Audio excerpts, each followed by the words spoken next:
La rahma comme amour principal de vie, donc ce qui est à l'origine de toute vie. D'ailleurs, Allah, il utilise ce principe de rahma pour se nommer. Il se nomme par deux noms qui renvoient à cette notion de rahma. C'est Ar-Rahman, Ar-Rahim. D'ailleurs, c'est pour un certain nombre d'érudits, le premier verset du Coran, c'est Bismillah ar-Rahman ar-Rahim. Donc on commence directement à introduire le Coran par ces deux noms majeurs de Dieu, qui sont mis en corrélation avec deux choses. Le nom que certains appellent totalisant de Dieu, le mot Allah, à titre personnel, je le définis comme étant le nom propre mystérieux d'essence. Pourquoi mystérieux d'essence? Parce que le sens même du mot Allah nous échappe complètement, et ça renvoie à son essence qui est elle aussi mystérieuse.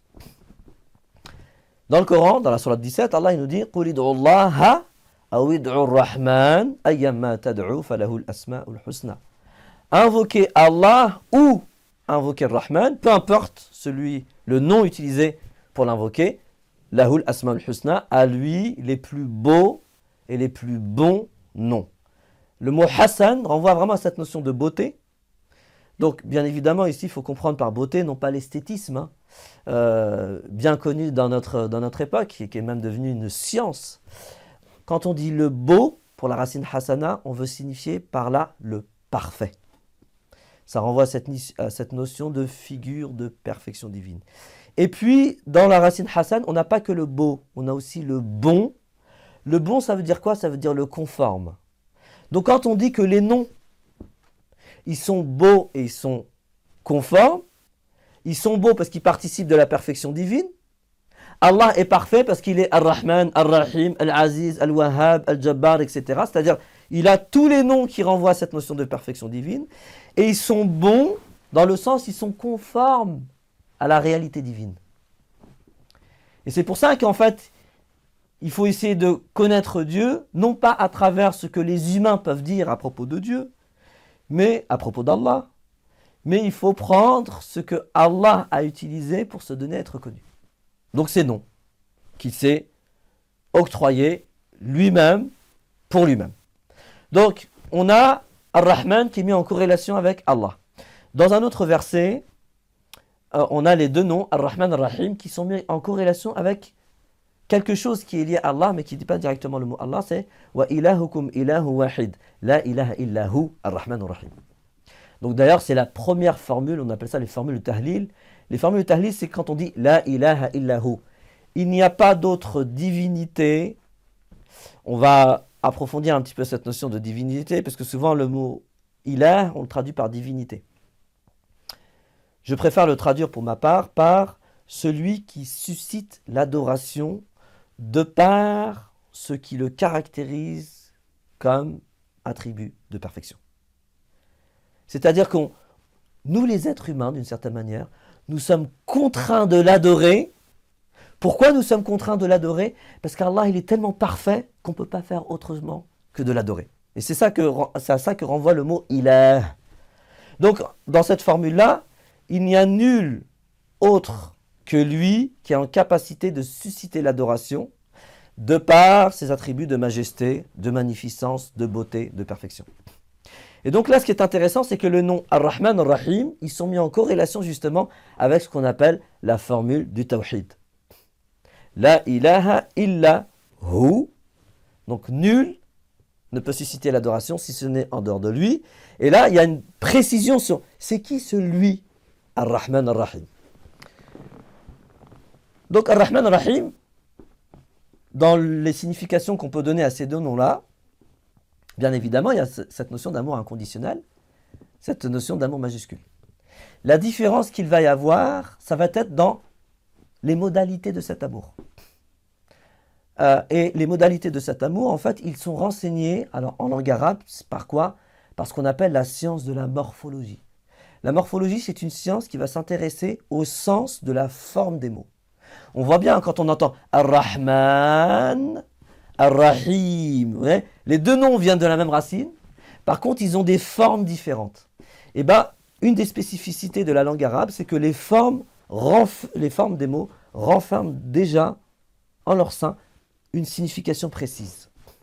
Et finalement, on pourrait dire que c'est l'addition du sens de la forme du mot plus du sens de la racine du mot qui va nous donner le sens du mot dans sa globalité. Donc là, on a deux mots. On a Ar-Rahman et on a Ar-Rahim. Le mot Ar-Rahman, quant à sa forme, donc quant à sa morphologie, renvoie à ce qu'on appelle des attributs de ressemblance. Alors c'est quoi un attribut de ressemblance? C'est un nom qui va renvoyer à la notion d'aboutissement de l'état.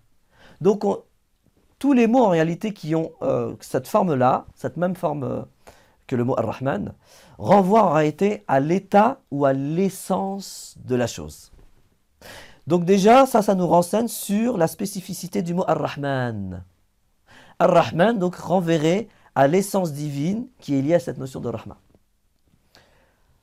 Ensuite, si on regarde un peu plus précisément, cette forme de mot renvoie à une notion de soit d'amplitude, et puis pour Dieu, on ne va pas pouvoir dire rempli de quelque chose, parce que rempli de quelque chose, ça voudrait dire qu'il y a des limites. Bien évidemment, pour Allah, on va utiliser plutôt que de parler de remplissement, on va plutôt parler de quoi? De rayonnement. C'est ce qui va nous donner le tout, ou l'absolu rayonnant d'amour. Parce que c'est vraiment la forme du mot qui renvoie à ça. Donc Ar-Rahman, en réalité, ça serait un nom propre d'essence que l'on pourrait traduire par le tout, ou bien l'absolu rayonnant d'amour. L'absolu vient de Al-Rahman. Le Al, on appelle ça une particule de détermination ou de définition. En réalité, lorsqu'elle est attribuée à Allah, ça renvoie à cette notion de quoi? D'absoluté. C'est-à-dire de non-limite. Donc Ar-Rahman, l'absolu rayonnant d'amour. Maintenant, si on s'intéresse à Ar-Rahim, c'est une autre forme.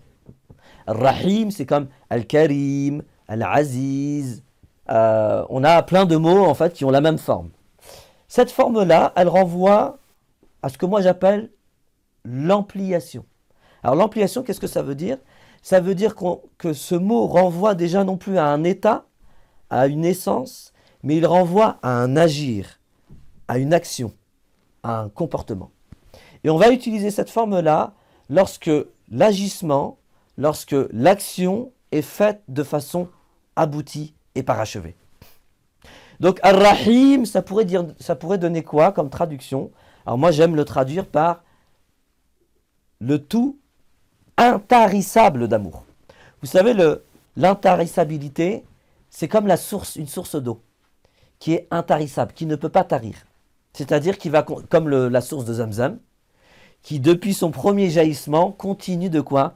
De jaillir et de propulser et de donner de l'eau à profusion.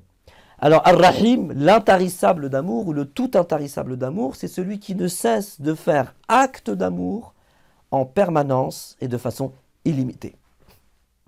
Donc déjà, grâce à je dirais ces éléments morphologiques, finalement, ces éléments qui renvoient à la forme de ces deux mots-là, on peut déjà entrevoir une première différence. Ar-Rahman, l'essence divine. Ar-Rahim, l'agissement divin, l'acte divin. Et on sait que Allah, il est dans ses attributs, il y a des attributs d'essence qui renvoient à son état, et puis il y a des attributs de quoi? De fi'l, de ce qu'on appelle de l'action, et de l'agissement et du comportement, et de l'attitude. Donc ça, c'est une première différence. La deuxième différence qu'on pourrait donner, effectivement, et celle-ci, elle n'est pas forcément... quoique, on pourrait entrevoir dans certains versets du Coran une spécificité. Comme on peut nommer personne Allah, on ne peut nommer personne Rahman. Alors qu'on peut nommer des êtres humains Rahim. D'ailleurs, cet attribut-là, il est attribué au prophète Mohammed sallallahu alayhi wa sallam dans le Coran, dans la sourate 9, en conclusion de la sourate 9, dans les versets qui concluent la sourate 9, lorsqu'il dit « Bil mu'minina ra'ufun rahim » envers al-mu'minin, le prophète, il est ra'ouf. Ah tiens, c'est intéressant parce que ra'ouf, justement, ça renvoie à cette miséricorde. On a une racine qui renvoie à la miséricorde, c'est la racine ra'afa. Donc quand Allah dit à propos du prophète Mohammed sallallahu alayhi wa sallam qu'il est ra'oufun rahim, envers les mu'minines, il nous dit qu'il est miséricordieux, c'est-à-dire que le prophète sallallahu alayhi wa sallam, alors bien évidemment, c'est dans la sourate 9, il faut comprendre ce verset-là à l'aune et à la lumière de la sourate 9. La sourate 9, si vous voulez, elle renvoie à tous les sacrifices qu'ont dû faire les primo-musulmans pour que l'islam nous parvienne jusqu'à aujourd'hui. S'ils n'avaient pas fait tous les sacrifices, hein, en termes de matérialité, et surtout, ils ont été en capacité de sacrifier leur vie pour une cause qui les dépasse, pour une cause qui est plus grande qu'eux. Et ces sacrifices, en fait, les a mis en difficulté. Et c'est pour ça qu'Allah, il dit que le prophète, sallallahu alayhi wa sallam, comprenait les difficultés qui étaient traversées par ses compagnons et qui faisaient tous les sacrifices. Il n'était pas insensible aux sacrifices faits par ses compagnons. Ça, c'est Raouf. Et puis, Rahim, il avait cette capacité de... Parce que qui dit faire des sacrifices, dit forcément par moments être dans les difficultés, être dans les contractions des épreuves. Et par moments, nous les êtres humains, même si on est un compagnon, quand on est dans l'épreuve, quand on est dans le côté contractant de l'épreuve et resserrant de l'épreuve, il se peut qu'on soit maladroit dans notre manière de nos comportements et d'agir. Ça a donné par exemple les archers qui ont quitté le poste, pourtant un poste qu'ils ne devaient quitter sous aucun prétexte dans la fameuse bataille de Uhud. Donc, le prophète, au-delà d'être miséricordieux, il avait ce devoir hein, finalement de pouvoir aussi embrasser de son amour inconditionnel tous les agissements qui pouvaient être considérés comme de la maladresse, eu égard à la difficulté des épreuves et du sacrifice qu'il devait faire. Donc ici, on a bien le Rahim qui est attribué à un être humain. Et effectivement, on comprend pourquoi Rahim, on peut l'attribuer à un être humain, parce que ça renvoie à quoi? On a dit à une forme d'aboutissement dans l'agir, dans l'agissement, dans le comportement, dans l'attitude vis-à-vis du monde. Alors que Rahman, ça renvoie à quoi? À l'essence divine. Donc personne peut être Rahman en dehors de Ar-Rahman.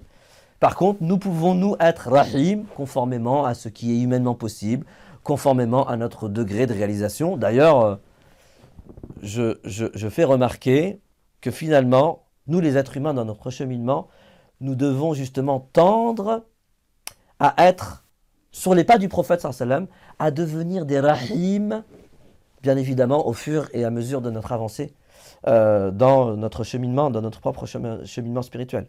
Et devenir Rahim, attention, c'est pas une petite chose. Ça veut dire être en capacité d'embrasser d'un amour inconditionnel toutes les situations, notamment les situations qui viennent nous chercher, qui viennent nous piquer, qui nous mettent dans l'inconfort, qui nous mettent dans une forme de quoi? De contraction. Donc Ar-Rahman Ar-Rahim, on voit bien que Allah est amour majuscule et inconditionnel, et Allah ne cesse de faire acte d'amour majuscule et inconditionnel. Et en réalité, il n'y a pas autre chose dans notre monde que la manifestation, selon différentes modalités, de cet amour inconditionnel, majuscule, avec ces deux aspects-là. L'aspect dilatant, largesse, etc. Confortable finalement. Et puis l'aspect resserrant, contractant, inconfortable par moment.